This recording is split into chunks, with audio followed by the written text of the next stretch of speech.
That was the craziest comeback I have ever seen in an Olympic game in my entire life, and honestly, one of the craziest comebacks I've ever seen in a basketball game. Are you serious? I just finished watching the game, ran downstairs, and I just have so much adrenaline going on, bro. I was like, you know what?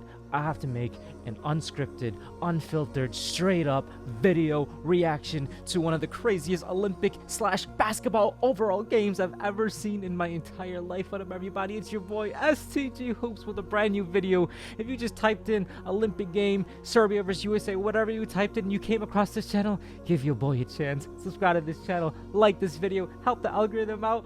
Oh my goodness, I can't believe what I just watched. We all just watched. If you didn't watch this, I don't know what y'all doing, bro. This was literally the epitome, the quintessence, the paragon of one intense battle. Oh my goodness, man. Serbia came prepared. Listen, if there's anything I learned in the past 2-3 years of basketball is I don't care who you have in your squad. If you have the Joker on your squad, you got a chance. And I think the 3-time MVP award winner in, the Joker has earned those credentials. I don't care if you got straight up G League players, bro. If you got the Joker on your squad, you got a chance against anybody. And I think he proved that today, because this team Serbia, aside from Bogdanović, aside from him, bro, dude, I didn't know anybody. I'm being honest with you. Maybe one or two players that I've watched throughout the Olympics, but bro, by the way, he looked like Jordan. Like, this guy was straight up Melo/Kobe/Jordan, making threes he could not miss, doing this against Melo to Melo's face. Crazy. Gotta give my respect. The Joker, oh my god, unbelievable, bro. This entire Serbia team just straight up all became 90+ overall 3-point rating shooters, bro. It was the craziest thing. It was like my team sliders all the way up on NBA 2K. I actually thought the US had a chance to lose, man, and it actually was looking like they were gonna lose. Some part of me was like, hey, if I'm gonna make a video reaction to this, I may actually have to think about what I'm gonna say after they lost, whose fault was it, etc., etc., etc., because they were down by 17 points. 17 points. And then in the third quarter, when Anthony Edwards and company subbed in, Derek White, etc., LeBron subbed out, Curry subbed out, the two leading scorers, when they both subbed out, and Embiid was out as well, Serbia just went on a run. There was a 4-point play that happened. I believe Derek White fouled the brother. 4-point play. This happened. We're ending the third quarter at, a 13, 14-point deficit. It's like, what's going to happen? This is a very unfiltered, raw video. It's a raw reaction, right? I'm still getting my thoughts and time to get my thoughts together. But if there's one way I can explain what I just witnessed, it was literally Thanos versus the Avengers, this last historic battle, because literally Bogdanović killed it, right? But the Joker and the whole squad was just Thanos, and the Avengers came together, bro, because they fought themselves back in, they clawed themselves back in, and it was obviously led by the starting five with Kevin Durant, who in my honest opinion should be in the starting five. Let's just say it how it is. Wow, there's so many things to dissect. Number one, Stephen Curry. This was the Stephen Curry game. I think it's very fair to say. 30+ points, 9 threes, solidifying free throws at the end, a huge layup, a huge three. Oh my, dude, this guy had like 14 points in 3 minutes in the beginning of the game. He just did it all. He did it all. Without him, this game is over. So Stephen Curry, by far, in my opinion, was the leading scorer, player of the game, etc. But, actually player of the game could be debatable, because he was obviously the leading scorer, and without him, this wouldn't be called the Stephen Curry game. But as I've hinted in the past, to LeBron James, oh my god.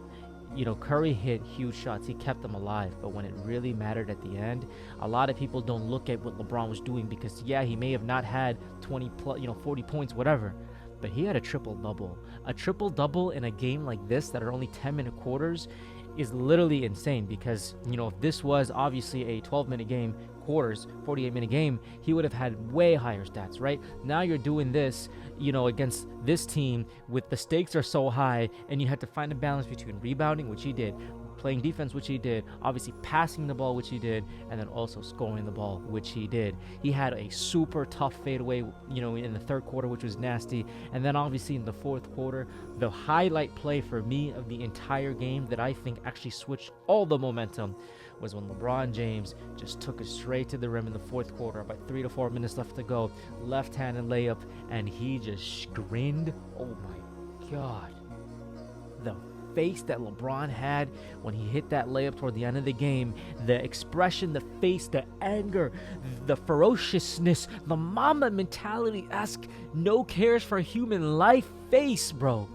That is the face that, if you're a LeBron fan or even not a LeBron fan or a critic, that is the face that you asked for him to bring, or for him to used to bring. We wanted that face, that Mamba mentality, Kobe, like, I'm gonna dominate face. We've seen it a couple of times in our lifetime.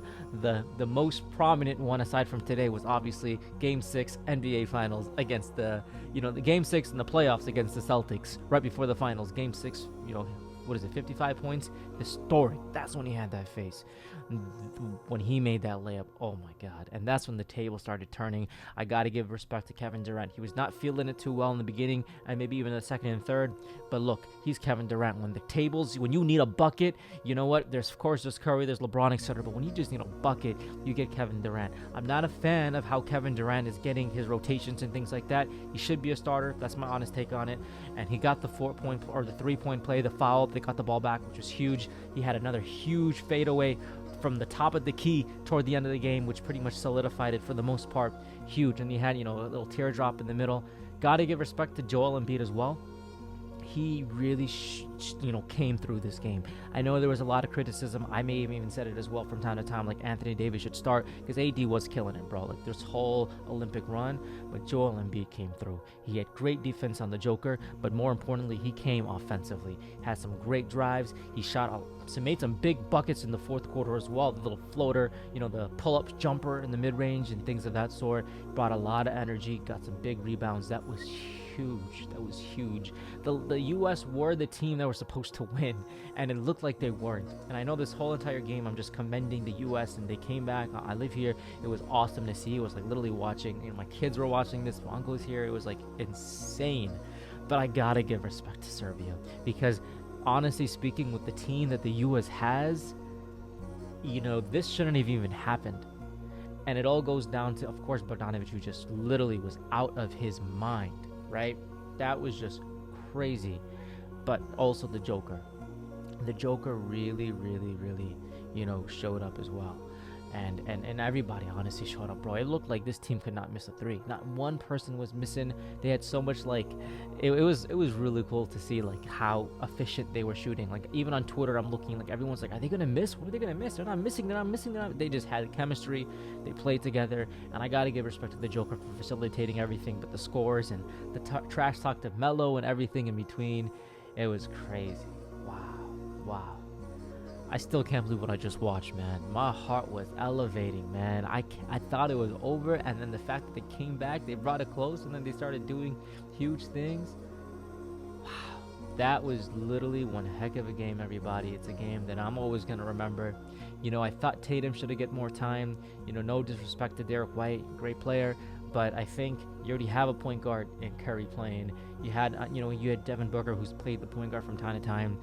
Drew Holiday, obviously. I think Tatum should have gotten time over White. I was a little bit surprised to see that. But you know what? Booker had a big three. Anthony Edwards didn't have the best game, and I think he knows that, and I think he's going to really bounce back in the finals. But that was just one of the craziest games I've ever seen, everybody. In the comments down below, let me know your thoughts on this game.